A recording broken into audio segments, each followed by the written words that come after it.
الحمد لله رب العالمين والصلاة والسلام على رسوله الكريم أما بعد فأعوذ بالله من الشيطان الرجيم بسم الله الرحمن الرحيم وإلى عاد أخاهم هودا قال يا قوم اعبدوا الله ما لكم من إله غيره أفلا تتقون قال الملأ الذين كفروا من قومه إنا لنراك في سفاهة وإنا لنظنك من الكاذبين قال يا قوم ليس بي سفاهة ولكني رسول من رب العالمين أبلغكم رسالات ربي وأنا لكم ناصح أمين أوعجبتم أن جاءكم ذكر من ربكم على رجل منكم لينذركم واذكروا إذ جعلكم خلفاء من بعد قوم نوح وزادكم في الخلق بسطا فاذكروا آلاء الله لعلكم تفلحون قالوا أجئتنا لنعبد الله وحده ونذر ما كان يعبد آباؤنا فأتنا بما تعدنا إن كنت من الصادقين قال قد وقع عليكم من ربكم رجس وغضب أتجادلونني في أسماء سميتموها أنتم وآباؤكم ما نزل الله بها من سلطان فانتظروا إني معكم من المنتظرين فأنجيناه والذين معه برحمة منا وقطعنا دابر الذين كذبوا بآياتنا وما كانوا مؤمنين۔ اور عاد کی طرف ان کی برادری سے ہود کو بھیجا، کہا اس ہود نے اے میری قوم اللہ کی عبادت کرو، اس کے سوا تمہارا کوئی معبود نہیں، تو کیا تمہیں ڈر نہیں لگتا؟ اس کی قوم کے سردار بولے بے شک ہم تمہیں بے وقوف سمجھتے ہیں اور بے شک ہم تمہیں جھوٹوں میں گمان کرتے ہیں۔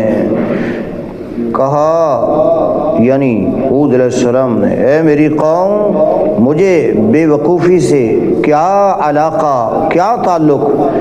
میں تو پروردگار عالم کا رسول ہوں، تمہیں اپنے رب کی رسالتیں اور پیغام پہنچاتا ہوں اور تمہارا قابل اعتماد خیر خواہ ہوں۔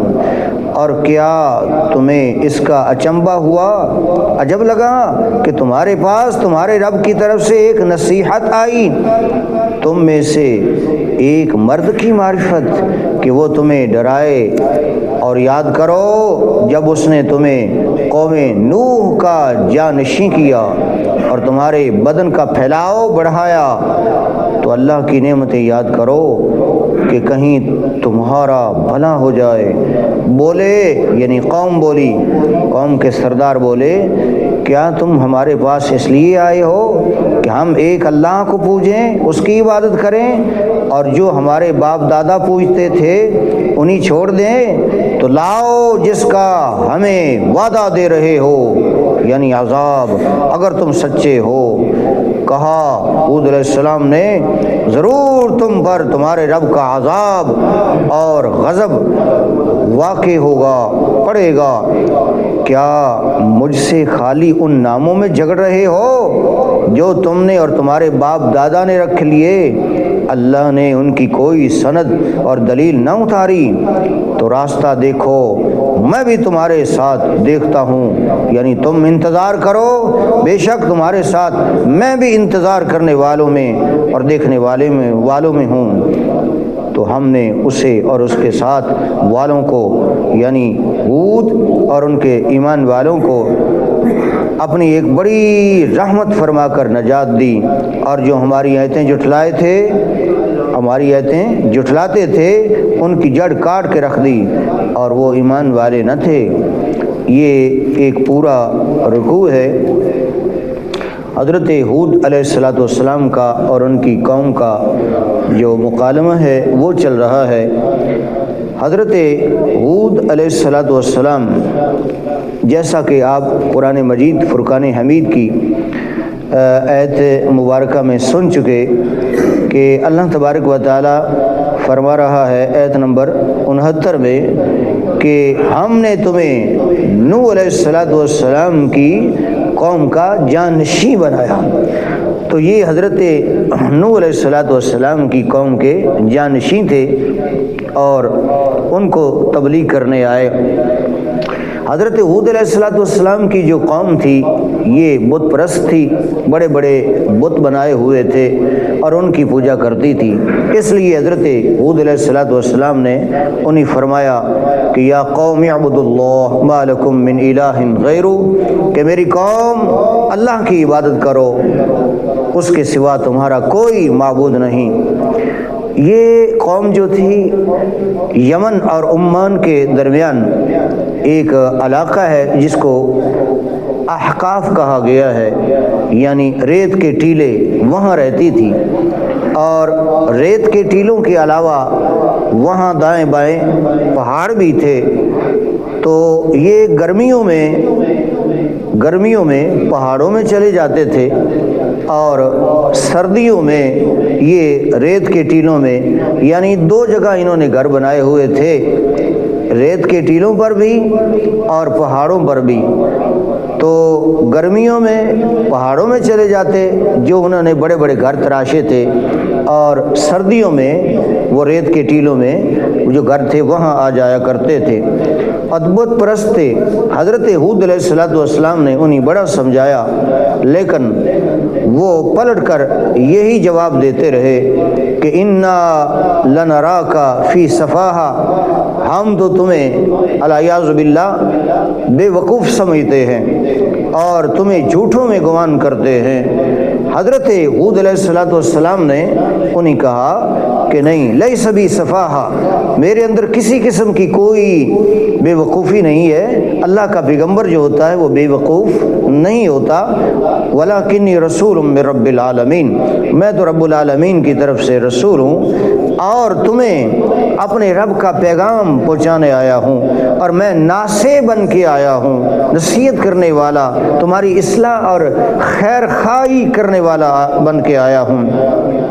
اور تمہیں یہ عجیب لگ رہا ہے کہ ایک مرد پر یہ سارے پیغامات اور احکام الہی جو ہے اللہ تعالیٰ نے نازل کر دیے ہیں، اور وہ تمہیں نصیحت کر رہا ہے، یہ تمہیں عجب نہ لگے۔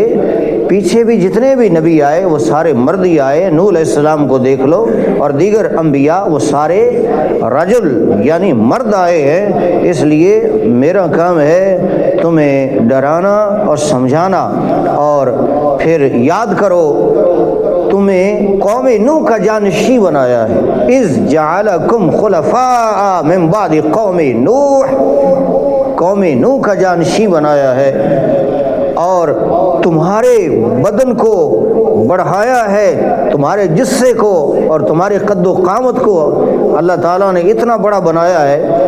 اللہ اکبر۔ اور اس میں کوئی شک نہیں کہ ہود علیہ السلام کی جو قوم تھی، قوم عاد جسے کہا جاتا ہے، تو ان کے بڑے جسے اور قد و قامت والے اور بڑے طاقتور تھے، بلکہ بعض مفسرین کرام نے لکھا ہے کہ ان کے 90 فٹ تقریباً قد تھے، حضرت آدم علیہ السلام جتنے ان کے قد تھے، اور بڑے دیو ہیکل قسم کے لوگ تھے، اور ان کو اپنی طاقت پہ بڑا مان تھا۔ اور آثار قدیمہ میں جب تحقیق ہوئی اور 1990 کے اندر امریکہ نے اور دیگر ممالک نے اور سائنسدانوں نے تحقیق کی، تو یمن اور عمان کے مابین یہ جو علاقہ ہے یہاں سے بڑے بڑے ستون نکلے، بڑے بڑے دروازے نکلے، تو اس سے پتہ چلتا ہے کہ ان کے قد بھی بہت بڑے تھے۔ تو خیر بڑے بڑے قد والے اور اپنی طاقت پہ ان کو ناز تھا، اور یہ سمجھتے تھے کہ ہمیں کوئی بھی زیر نہیں کر سکتا، ہمیں کوئی شکست نہیں دے سکتا۔ اس لیے حضرت حضرت ہود علیہ السلام کے مقابلہ میں آئے اور گستاخیاں کرنے لگے۔ ہود علیہ السلام سمجھانے لگے، لیکن وہ کہنے لگے کہ ہمارے پاس تم لے آؤ عذاب جس کا تم وعدہ کرتے ہو۔ ہود علیہ السلام سمجھاتے کہ اگر تم راہ راست پہ نہ آئے تو تم پر عذاب آئے گا۔ وہ کہتے عذاب لے آؤ، فَأْتِنَا بِمَا تَعِدُنَا إِن كُنتَ مِنَ الصَّادِقِينَ، لاؤ جس کا ہمیں وعدہ دے رہے ہو اگر تم سچے ہو۔ تو حضرت ہود علیہ السلام نے فرمایا سنو، اللہ کا عذاب اور غضب یہ آنے والا ہے، تم انتظار کرو اس کا، میں بھی دیکھوں گا۔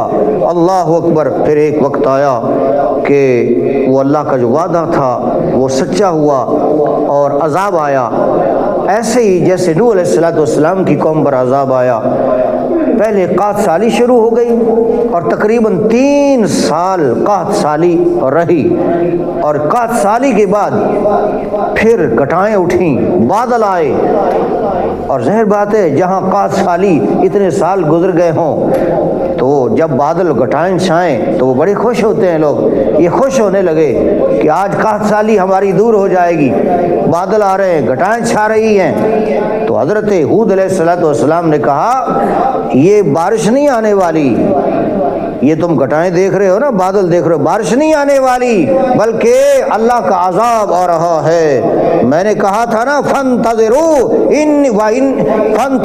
انی معکم من المنتظرین، تم بھی دیکھو اور بے شک تمہارے ساتھ میں بھی دیکھتا ہوں۔ اللہ اکبر۔ یہ دیکھ لو عذاب آ رہا ہے۔ اور پھر کیا ہوا کہ اتنی تیز ٹھنڈی ہوا چلی، آندھی چلی کہ ان کے سارے بڑے بڑے محلات جو انہوں نے بنائے تھے وہ سارے کے سارے کھنڈرات میں تبدیل ہو گئے، اور یہ جو بڑے بڑے قد والے تھے، دیو ہیکل تھے اور ان کو اپنی طاقت پہ مان تھا، وہ ایسے گر رہے تھے جیسے کھجوروں کے درخت جو ہے وہ اکھڑ کر گرتے ہیں، ایسے زمین پر جو ہے ان کو پٹک پٹک کے ہوا جو ہے مار رہی تھی، اور سارے کے سارے نیست و نابود ہو گئے۔ اور حضرت ہود علیہ السلام اور آپ کی جو قوم تھی یعنی مسلمان جو تھے آپ کے ساتھ، اللہ فرماتا ہے ہم نے ان کو اپنی رحمت کے صدقے نجات عطا فرمائی، اور جو ہماری آیات کو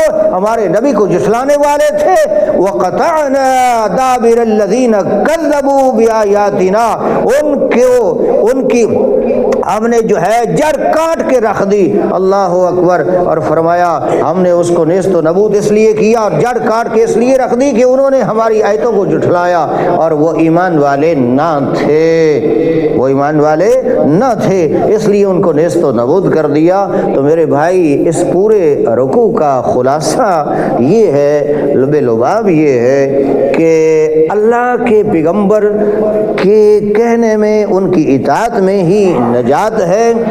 اگر اللہ کے پیغمبر، اللہ کے رسول کا کہنا جو قوم نہ مانے تو اس میں نجات نہیں ہے، اس میں تباہی اور بربادی ہے، اس سے آفات ہیں، مصیبتیں، پریشانیاں آتی ہیں۔ قرآن مجید فرقان حمید نے بہت ساری قوموں کی داستانیں بیان کر دی ہیں، یہ اس لیے ہے کہ تاکہ ہم عبرت حاصل کریں، نصیحت پائیں اور ہم اپنے آپ کو درست کر لیں۔